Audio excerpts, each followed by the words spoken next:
오늘의 설교 제목은 나는 너 죽는 꼴 못 봐라는 제목입니다. 오늘은 고난주간의 시작을 알리는 종료주일입니다. 예수님께서 나귀를 타시고 예루살렘에 입성한 날을 기념한 주일이지요. 그때 큰 무리들이 손에 종려나무 가지를 흔들며 또한 입으로는 호산나 찬송하리로다 주의 이름으로 오시는 이여 외치며 영접한 그 일을 기념하는 거룩한 절기의 날이기도 합니다. 오늘부터 한 주간 각 가정마다 주님과 함께 고난에 동참하여 주님을 만나고 주님을 기억하는 귀한 한 주가 되기를 주님의 이름으로 부탁드립니다. 교회를 오래 다닌 분들이 가진 오해가 있다고 합니다. 한번 들어보세요. 바로 나는 예수님을 잘 알고 있다고 착각하는 겁니다. 나는 예수님을 잘 알고 있다. 오늘날 교회가 교회다워지지 못하는 이유, 신앙생활을 오랫동안 했음에도 불구하고 변화가 일어나지 않는 이유가 바로 이것입니다. 언제부턴지 성경에서 말씀하고 있는 예수님이 누구신지보다 자신이 원하는 예수님만 선택하여 입맛대로 믿고 있는 것이 한국교회의 지적사항이 되고 있습니다. 목회를 하다 보면 성도들이 은혜 받았다는 말씀을 자주 사용합니다. 그런데 은혜를 받았다고는 하나 변화된 모습이 나타나지 않는 일들이 다반사라는 거예요. 여전히 인생의 주인은 나 자신이고 내 생각과 내 결정대로 살아갑니다. 왜 이런 현상이 계속되는 걸까요? 우리는 이 질문으로 오늘을 시작하고자 합니다. 사도행전을 보면 베드로의 설교를 듣고 은혜 받은 사람들이 나옵니다. 은혜 받았습니다. 근데 그 말 이후에 그들의 인생은 그야말로 완전히 달라졌습니다. 자신의 소유들을 더 이상 나의 것으로 하지 않고 주님의 뜻대로 사용해 달라고 주님 앞에 내어놓습니다. 하지만 오늘날 교회에서 사도행전에 나타난 이 교인들의 모습을 본다는 것은 어려운 일이 아니라는 것을 우리 모두 다 인정합니다. 힘들게 살다가 예배당에 나와서는 심리적인 위안을 받기 원합니다. 그렇다고 이 심리적 위안이 오래 가지도 않습니다. 왜 그럴까요? 복음을 듣고 하나님을 만나 거듭나지 않는 한 진정한 위안은 존재하지 않기 때문입니다. 진정한 위안은 사람이 주는 것이 아니라 오직 예수 그리스도만이 진정한 위안을 줄 수 있음을 확인하는 여러분 되기를 간절히 부탁드립니다. 그러기에 변화된 인생을 살고 싶다면 가장 먼저 예수 그리스도가 누구신지를 제대로 알아야 된다는 것을 잊지 마시고 그때 비로소 가난 중에 부유하고 고난 중에 기뻐하는 참된 성도의 삶을 살 수 있다는 사실을 기억하는 우리 모두 되기를 간절히 원합니다. 예수님, 그분 예수 그리스도는 대체 누구십니까? 첫째, 따라합시다. 예수님은 하나님의 아들이십니다. 역사는 예수님의 탄생을 기점으로 BC와 AD로 나뉩니다. 역사상 아무리 위대한 인물이라 할지라도 역사의 기준을 인정받았던 인물은 이 세상에 존재하지 않습니다. 그럼에도 역사를 바꾼 인물인 예수님에 대하여 당시 학자들이나 역사가들은 아무런 관심을 보이지 않았다는 겁니다. 문제는 지금도 마찬가지라는 거예요. 올해는 2020년도입니다. 이것은 예수님의 탄생을 기점으로 표시한 연도예요. 인정하든 안 하든 세상은 예수님의 탄생을 기준으로 시간을 정하여 살아가고 있습니다. 그럼에도 불구하고 사람들은 역사의 기준이 되는 예수님에 대해 관심을 보이지 않는다는 것, 이것이 오늘날 우리의 슬픔인 것입니다. 사람들이 불행한 이유가 여기 있어요. 예수님이 하나님의 아들이신 것을 모른다는 것입니다. 그분이 하나님의 아들이시라는 것을 알지 못하기에 예수님에 대한 관심은 연예인에 대한 관심만큼도 없습니다. 세상의 뉴스거리만큼도 경청하지 않는다는 겁니다. 오직 우리의 문제만이 아니었어요. 당시 유대인들도 마찬가지였습니다. 이스라엘의 3대 명절 중에 하나인 오순절마다 사람들은 예루살렘으로 몰려들었습니다. 그들은 화려한 예루살렘 성전에서 늘 그랬듯이 하나님을 찬송하며 그의 이름을 불렀습니다. 하지만 정작 자신들이 죽인 예수님이 하나님의 아들이시란 사실을 알지 못했습니다. 사랑하는 성도 여러분, 기억하고 확인하셔야 합니다. 오늘 이 일이 무엇보다 중요한 것입니다. 종교적인 열심이 있다고 해서 하나님을 만난 것이 아니라는 거예요. 종교적인 열심만으로는 안 된다. 오늘의 본문입니다. 베드로가 11사도와 함께 일어서서 소리 높여 증언합니다. 너희들이 죽인 예수는 하나님의 아들이셨다. 사랑하는 성도 여러분, 예수님은 하나님의 아들이십니다. 베드로가 다윗의 예언을 인용해 증언한 것처럼 예수님은 성부 하나님께서 인류를 구원하시기 위해 또한 계획대로 보내주셔서 십자가에 내어주시고 다시 살리셔서 하늘로 높이신 하나님의 아들이셨습니다. 요한복음 3장 16절 잘 아는 말씀이지요. 하나님이 세상을 이처럼 사랑하사 독생자를 주셨으니 이는 그를 믿는 자마다 멸망하지 않고 영생을 얻게 하려 하심이라. 멸망치 않고 영생을 얻기 위해 예수님을 믿어야 합니다. 그분을 경배해야 합니다. 그분 앞에 겸손히 나아가야 합니다. 왜요? 예수님은 하나님의 아들이시기 때문입니다. 만약 예수님을 하나님의 아들로 인정하지 않는다면 그것은 제대로 된 믿음이 아니라는 것을 기억하는 저와 여러분이 되기를 원합니다.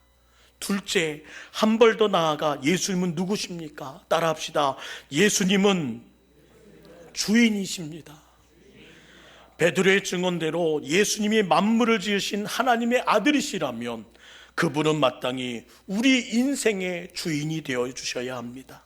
인정하든 인정하지 않든 이것은 엄연한 사실이에요. 하지만 세상은 예수님을 주인으로 인정하지 않으려고 합니다. 전도할 때마다 사람들이 복음을 받아들이지 않는 가장 큰 이유가 무엇이었습니까? 예수님을 주인으로 보시면 내 뜻대로 살 수 없다는 것입니다. 내 뜻대로 살 수 없어서. 그러나 베드로는 사도행전 2장 36절에 이렇게 증언해요. 우리 함께 읽어볼까요? 사도행전 2장 36절 시작. 그런즉 이스라엘 온 집은 확실히 알지니 너희가 십자가에 못 박은 이 예수를 하나님이 주와 그리스도가 되게 하셨느니라 하니라. 하나님이 예수님을 주인이 되게 하셨음을 너희는 알아야 한다. 이것이 베드로의 외침입니다. 제대로 된 인생을 살고 싶다면 십자가에 못 박힌 예수님이 바로 삶의 주인이라는 것을 알아야 합니다. 그것을 받아들이지 않고서는 진정한 믿음이란 존재할 수 없습니다. 저는 음악을 잘 모르는 사람입니다. 그래서 피아노를 잘 치는 남성을 보면 또 여러 악기를 능숙하게 다루는 사람을 보면 얼마나 부러운지 모릅니다. 그런 바람이 있기에 앞으로 동북교회 교회학교에 오케스트라를 만들어서 바이올린도 가르치고 첼로, 클라리넷, 바순, 플룻도 다룰 수 있게 하고픈 꿈이 있습니다. 그래서 악기 가게를 찾아간 적이 있어요. 가격 조사를 하고 싶었기 때문입니다. 문제는 오유명 목사의 첫인상이 음악을 잘 아는 사람처럼 보였다는 겁니다. 가게 주인은 꽤 비싼 가격에 바이올린을 처음부터 내놓았습니다. 제가 잠시 머뭇거리자 더 고가의 악기를 가져와서 저에게 소개하는 겁니다. 다급하여 사정을 말했습니다. 그래서 이야기 드렸더니 주인은 저렴 악기를 찾으러 안으로 들어갔습니다. 그 사이 궁금해졌어요. 고급진 악기의 소리는 대체 어떨까? 그래서 바이올린을 턱에 대고 활을 대어 한번 켜보았습니다. 그 소리 끽 소리밖에 나지 않더라는 겁니다. 아무리 비싼 바이올린이라도 제대로 된 주인을 만나지 못하면 쓸모없더라. 이 사실을 그때 비로소 깨달았습니다. 그렇습니다. 고가의 악기가 제대로 된 가치를 드러내기 위해서는 주인이 바뀌어야 합니다. 사랑하는 성도 여러분, 왜 사람들이 최고의 인생, 만족한 인생을 살지 못하는 걸까요? 주인이 바뀌지 않았기 때문입니다. 예수님이 나의 주인이 되셔야 하는데 그 주인의 자리를 자신이 독차지하고 있기 때문입니다. 우리를 만드신 하나님께, 내 인생의 주인께 나를 맡겨야 합니다. 그렇게 할 때만이 비로소 우리는 변화된 인생을 어떻게 살아갈지, 어떻게 이 고난 속에서 기뻐할 수 있을지, 그 놀라운 비밀을 깨닫게 되는 것입니다. 주인이 종의 인생을 모두 책임져 주시기 때문에 그때 비로소 웃는 인생이 된다는 사실을 우리는 기억해야 합니다. 셋째, 마지막으로 예수님 누구신지 한번 확인할까요? 따라합시다. 예수님은 그리스도이십니다. 그리스도인은 기름 부음 받은 자, 메시아 곧 구세주란 뜻을 갖고 있습니다. 빌림 얌씨가 쓴 책 중에 내가 알지 못했던 예수를 읽으면서 제가 매우 놀랐던 것이 있습니다. 그는 말합니다. 성도들이 예수님을 그리스도로 기억하지 못한다는 거예요. 예수님을 그리스도, 구세주, 나의 인생의 메시아로 기억하지 못하더라. 이렇게 생각하는 성도들도 계시겠죠. 예수님이 그리스도라는 것을 모르는 게 말이 돼? 그렇습니다. 교회 다닌 사람들 치고 이것을 모르는 사람이 어디 있겠어요. 그러나 안다는 것은 단순히 지식적인 동의를 의미하는 것이 아닙니다. 예수님이 구세주이심을 기억한다면 인생의 고난과 역경 속에서 번번이 좌절하는 성도가 예수님을 그리스도로, 예수님을 구원자로, 예수님을 내 인생의 구세주로 알고 있다고 자신 있게 말할 수 있을까요? 이렇게 떨고 있는데, 이렇게 불안해하는데, 이렇게 듬직하지 못하고 담대하지 못하는데 어찌 그것을 그리스도를 기억하는 성도의 모습이라고 말할 수 있겠느냐는 것입니다. 그러한 우리에게 주님 물으십니다. 사람들이 나를 누구라 하더냐? 제자들이 즐거워 소개합니다. 더러는 세례 요한, 더러는 엘리야, 어떤 이는 예레미야나 선지자 중에 하나라 하나이다. 당시 엘리야는 유대 땅에서 대표적인 선지자였습니다. 애국의 선지자로 불렸던 예레미야에 빗대어 설명됨은 예수님에게 어찌 보면 극찬에 해당됩니다. 그런데 주님은 이런 세상의 평가에 대해 전혀 관심이 없으십니다. 예수님 다시 물으십니다. 그러면 너는 나를 누구라 하느냐? 너는 나를 누구라 하느냐? 그 질문 앞에 제자들은 침묵하게 되고, 잠시 후 마태복음 16장 16절에서 베드로가 입을 열어 이렇게 대답합니다. 함께 읽습니다. 시작. 시몬 베드로가 대답하여 이르되 주는 그리스도시요 살아계신 하나님의 아들이시니이다. 베드로는 예수님이 그리스도라는 사실을 알고 고백했던 사람입니다.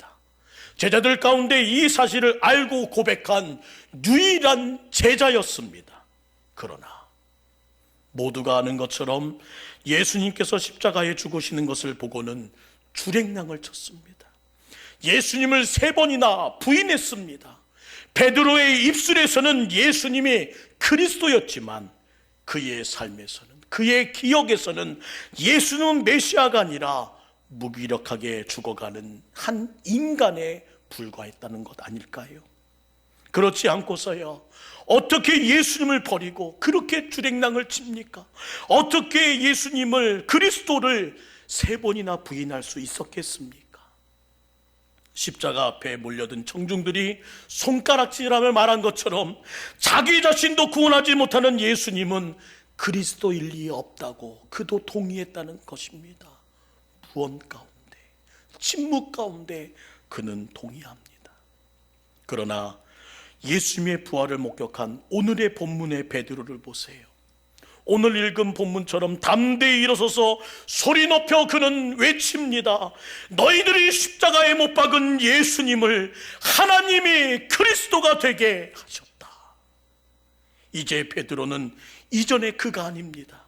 생명을 걸고 예수님이 메시아이시다, 예수님이 그리스도이시라고 증언할 수 있었습니다. 무슨 말입니까? 변화된 것입니다. 우리에게도 이 변화가 있어야 합니다. 성령님과의 만남을 통해 이제 입술의 고백만이 아닌 참된 믿음의 삶, 참된 증인의 삶을 살아가는 베드로로 그는 변화되었다는 거예요. 더불어 이 모든 종료주일과 함께 시작된 이 고난주간에 우리도 이 담금질 가운데 변화를 경험하는 주인공이 되어야 합니다. 그리고 다시 세상을 향해 그의 외침은 이어집니다. 예수님은 그리스도이십니다. 왕에게, 선지자에게, 제사장들에게 나의 구원을 기대했습니다. 그러나 모두가 실망과 상처만 주었습니다. 분명 그들은 훌륭한 사람이었으나 결코 메시아는 아니었습니다. 나를 구원할 메시아, 오직 예수 그리스도뿐입니다. 예수님만이 그리스도이십니다. 우리 모두가 놓쳐서는 안 될 고백이요, 우리 교회가 포기할 수 없는 고백이기도 합니다. 세상의 관심사는 오늘을 우리를 구원할 자가 누구냐는 것을 찾고 집중하고 있습니다. 이 죽음과 절망과 고통에서 누가 대체, 우리의 영혼이 풀리지 않는 인생의 수제에서 누가 대체, 아무리 바꾸려 해도 바뀌지 않는 이 극한 상황에서 누가 대체, 수십 년 풀 수 없었던 인생의 꼬인 문제를 누가 대체 풀 수 있단 말이냐, 미래의 불안함에서 누가 대체 나를 구원할 수 있다는 말이냐. 사람들은 누가 우리의 굶주림에서, 누가 우리의 목마름과 두려움에서 구원할 것이냐를 오늘도 찾아 헤맨다는 말입니다. 그러한 우리에게 주님 말씀하십니다. 나는 너 죽는 꼴 못 봐. 내가 무슨 수를 써더라도 널 구원해내고 말 거야. 이것이 오늘 찾아 헤매는 자들, 갈 길을 잃은 자들, 그리스도를 망각한, 기억하지 못하는 하나님의 백성들에게 주시는 하나님의 간절한 외침이라는 겁니다. 나는 너 죽는 꼴 못 본다. 7살이 되던 해 셋째가 제게 질문을 했습니다. 아빠, 하나님이세? 슈퍼맨이세? 그렇게 물어봤어요. 전날 영화에서 본 슈퍼맨이 눈에 보이지 않는 하나님보다 훨씬 강해 보였기 때문입니다. 아빠의 급조된 대답이에요. 한번 들어보세요. 하나님이 슈퍼맨을 만드셨어. 그날 이후 똑같은 질문을 단 한 번도 던지지 않은 우리 셋째입니다. 그날 제게 주신 말씀이 마태복음 18장 3절이었어요. 이르시되 진실로 너희에게 이르노니 너희가 돌이켜 어린 아이들과 같이 되지 아니하면 결단코 천국에 들어가지 못하리라. 어린 아이들과 같이 되지 아니하면. 다 안다 하고 교만한 생각 뿌리치십시오. 또 그 말한다고 하는 마귀의 음성을 뿌리치십시오. 이 자리에도 입술로는 예수님이 그리스도요 나의 구세주라고 말하고 있지만 눈에 보이지 않는 메시아보다 눈에 보이는 슈퍼맨을 찾아 헤매는 성도들이 있다는 말입니다. 구원의 감격이 이미 식어버렸습니다. 복음의 감격을, 십자가의 권능을 회복해야 될 성도들이 여기에 있다는 말입니다. 오늘도 이 예배를 통해 회복할 수 있다면 세상이 아무리 더럽고 숨이 막혀도 우리는 넉넉히 이기며 살 수 있습니다. 사랑하는 성도 여러분, 정말 어린아이처럼 예수님이 하나님의 아들이심을, 예수님이 주인이심을, 예수님이 그리스도이신 것을 믿고 계십니까? 안다, 또 그 말한다가 아니라 진짜 믿으십니까? 진짜 믿으시냐고요? 6시간의 처절한 십자가의 고통, 머리에 씌어진 가시면류관, 등에 살점을 사정없이 뜯어냈던 그 채찍질, 54kg의 십자가의 무게, 쓰러지는 가운데 바닥에 결킨 얼굴은 더 이상 형체를 알아볼 수 없게 만들었습니다. 손목과 발목을 관통한 20cm의 대못, 이 손과 발이 얼마나 민감하던 곳인가요? 축 늘어진 몸은 고통을 더했고 십자가 안에서의 그 모든 신음을 더하게 만들었습니다. 무려 6시간을 무엇 때문에요? 나의 주인, 나의 그리스도가 되시려고. 우리는 그런 사랑받을 존재가 아닙니다. 나는 더럽고 추잡한 인간에 불과합니다. 하나님의 아들이신 우리 예수님이 더럽고 추한 나를 위해 그런 고통을 받을 이유는 전혀 없었습니다. 그럼에도 예수님은 나의 구세주, 나의 그리스도가 되시려고 그 비참한 죽음의 길로 가셨다는 말입니다. 그의 마지막 외침이 이 주간에 흘러나옵니다. 엘리 엘리 라마 사박다니, 나의 하나님 어찌하여 나를 버리시나이까. 인간의 귀를 만드신 하나님께서 독생자 예수의 부르짖는 그 절규를 어찌 듣지 못하셨을까요? 인간의 눈을 만드신 하나님께서 그 비참한 죽음에 왜 보지 못하여 침묵하고 계셨을까요? 그럼에도 불구하고 그 처참한 십자가로 독생자 예수 그리스도를 던지셨다는 말입니다. 우리를 위해 나의 주인, 나의 그리스도가 되게 하시려고, 죽을 수밖에 없는 나에게 구원의 메시아가 되게 하시려고 하나님은 독생자 예수를 십자가에 위에 집어 던지셨습니다. 나는 너희들 죽는 걸 못 본다. 내가 무슨 수를 써서라도 널 구원해내고 말 거야. 주님의 확고한 그 신념이 로마서 8장 35절에서 37절에 보여집니다. 우리 한번 힘주어 35절부터 37절까지 읽을까요? 시작. 누가 우리를 그리스도의 사랑에서 끊으리요? 환난이나 공고나 박해나 기근이나 적신이나 위험이나 칼이랴. 기록된 바 우리가 종일 주를 위하여 죽임을 당하게 되며 도살당한 양같이 여김을 받았나이다 함과 같으니라. 그러나 이 모든 일에 우리를 사랑하시는 이로 말미암아 우리가 넉넉히 이기느니라. 아멘. 이어지는 39절 말씀, 우리를 우리 주 그리스도 예수 안에 있는 하나님의 사랑에서 끊을 수 없으리라. 하나님의 이 거룩한 선언을 믿는 여러분 되기를 주의 이름으로 축원합니다.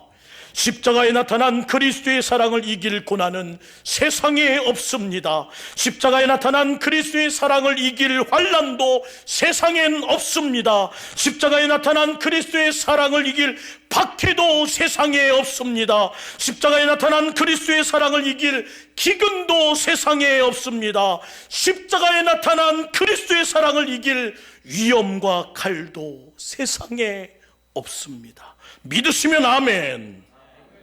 그리스도 예수 안에 있는 하나님의 사랑에서 우리를 끊어낼 수 있는 것은 세상엔 없습니다. 하나도 없습니다. 믿으시는 여러분 되기를 주의 이름으로 축원합니다. 살아간다는 것이 참 힘들고 만만치 않죠. 잘 압니다. 말로는 다 표현하지 못할 고난이 있습니다. 감당지 못할 환난이 있습니다. 어떻게 해도 이겨낼 수 없는 박해가, 아무리 애를 써도 벗어나지 않는 지독한 가난과 헐벗음이, 늘 우리를 불안하게 떨게 하는 수많은 위험이 나를 찾아옵니다. 그리고 생각지도 못한 코로나19까지. 그러나 이 모든 것을 다 합하여도 십자가에 나타난 하나님의 사랑, 그곳에서 이루신 예수 그리스도의 십자가의 능력을 이길 수 없다는 사실을 믿으시는 우리 교회 되기를 주의 이름으로 축복합니다. 우리가 믿는 예수님은 하나님의 아들이십니다. 말씀 한마디로 생명이 넘치는 세상을 만드시는 만물의 주인이십니다. 자기 자신을 십자가에 못 박아 죽기까지 나를 사랑하신 그리스도 메시아 구세주십니다. 오늘도 그분이 오늘 나에게 말씀하십니다.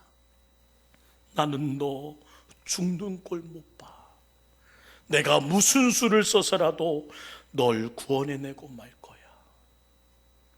힘들고 어려울 때마다, 삶의 짐이 너무 무거워 넘어지고 쓰러지고 죽을 것만 같을 때마다 예수 그리스도의 십자가에 나타난 하나님의 사랑과 구원의 의지를 생각하면서 묵묵히 이겨내고 승리하는 삶을 살아가는 저와 모든 동북교회 성도 되기를 주의 이름으로 축원합니다. 하나님의 아들 되신 예수 그리스도, 만물의 주인 되신 예수 그리스도, 나의 구세주 되신 예수 그리스도를 만나는 이번 한 주간이 되기를 주의 이름으로 축원하며, 오늘 주님의 거룩한 이름으로 그 사랑으로 여러분을 축복합니다.